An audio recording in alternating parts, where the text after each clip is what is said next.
ผู้หอมเลยมาเลยผู้หอมมาส่งกันได้วันนี้เลยปลูกกี่โลเลยโอ้เอ๊ะจะรอเปล่าเนี่ยเพื่อนหอมหมดนะปลูกเห็ดขายเนาะเฮ็ดขายเขาหาเงินกันนะแต่ละปีได้เงินกี่ล้านนี่ผมก็ได้ลาย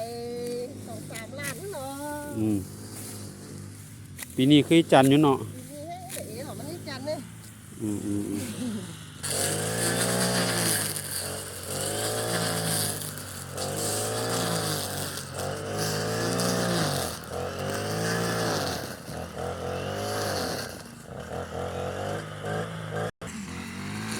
ผู้หอมมากี่โลละ2 โลหอมย้ายก็มีคือปลูกอยู่นะหอมย้ายผมนี่ใช้ผู้หอมน้อยหอมย้ายนานเม็ดกันเลย3 โลเนาะนี่ได้เอาลงเฟซแกนผักกาดอันนี้เป็นหอมกีบหอมจีบ่ได้ก็แกนไปแกนผักกาด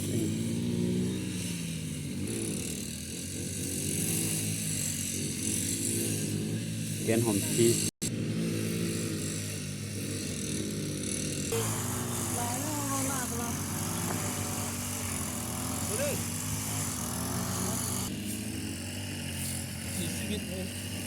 วิถีชีวิตของชาวบ้านผู้โฮมแต่ละปีเอาเข่าออกนักการหอมกีบหรือว่าหอมเทียม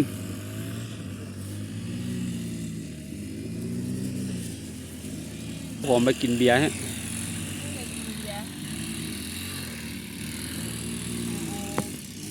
ขัวไปเลยขัวเก่ามัดเลยปูหอมขัวไม่ก็กินเบียร์เอาหอมบ่ได้ก็นั่นพวกเขาหมดกำลังใจ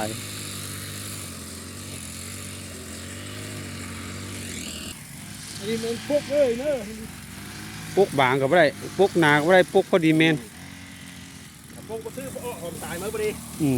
แม่นดอกมีสูตรมันตอนสาย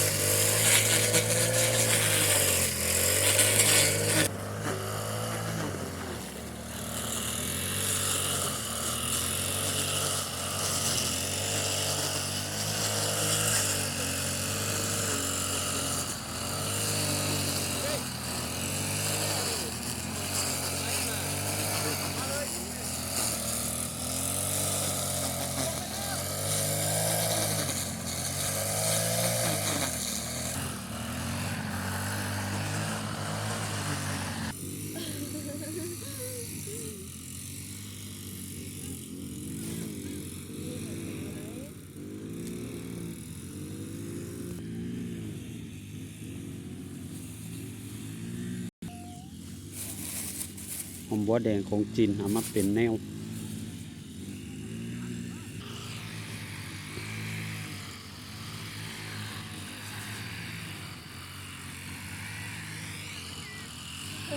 ปลูกจักโลปลูกจักโล